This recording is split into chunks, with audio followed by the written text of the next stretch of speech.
نون والقلم وما يسطرون ما أنت بنعمة ربك بمجنون وإن لك لأجرا غير ممنون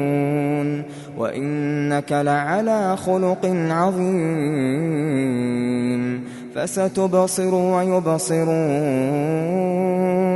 بأيكم المفتون إن ربك هو أعلم بمن ضل عن سبيله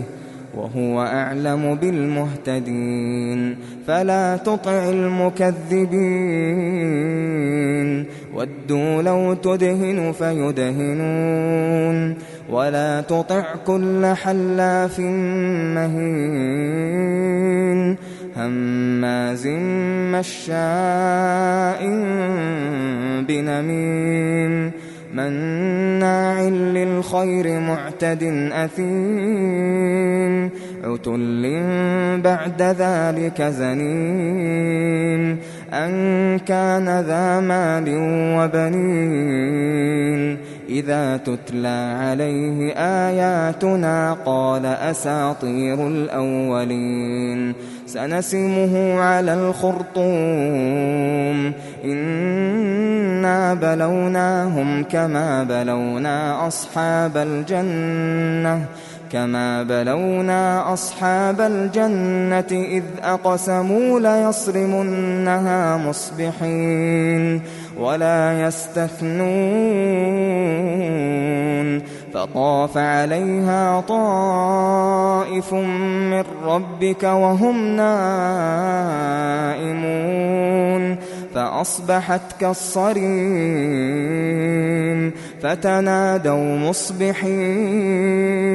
أن اغدوا على حرثكم إن كنتم صارمين فانطلقوا وهم يتخافتون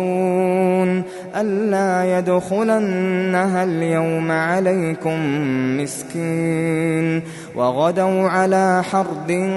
قادرين فلما رأوها قالوا إنا لضالون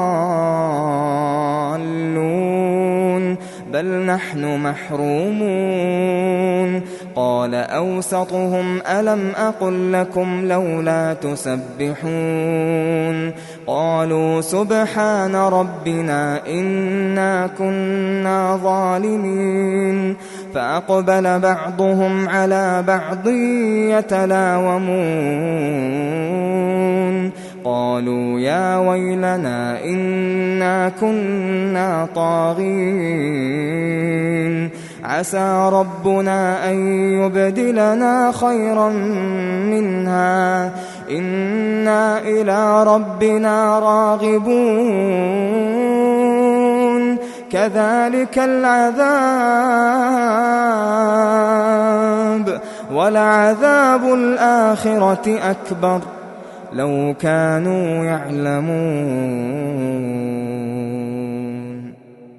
إن للمتقين عند ربهم جنات النعيم أفنجعل المسلمين كالمجرمين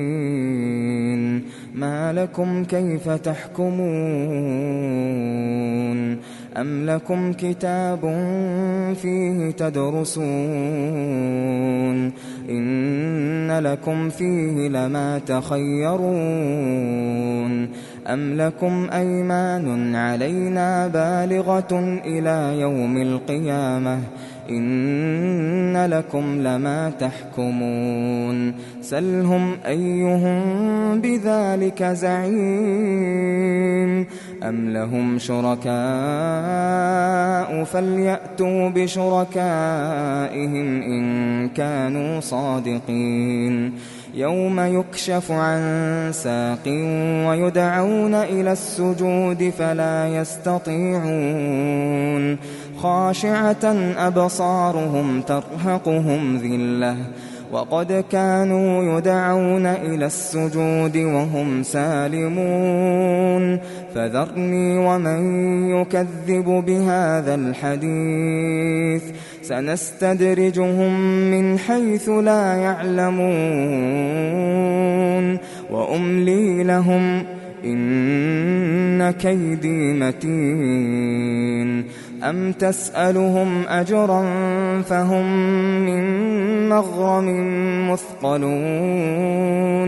أم عندهم الغيب فهم يكتبون فاصبر لحكم ربك ولا تكن كصاحب الحوت إذ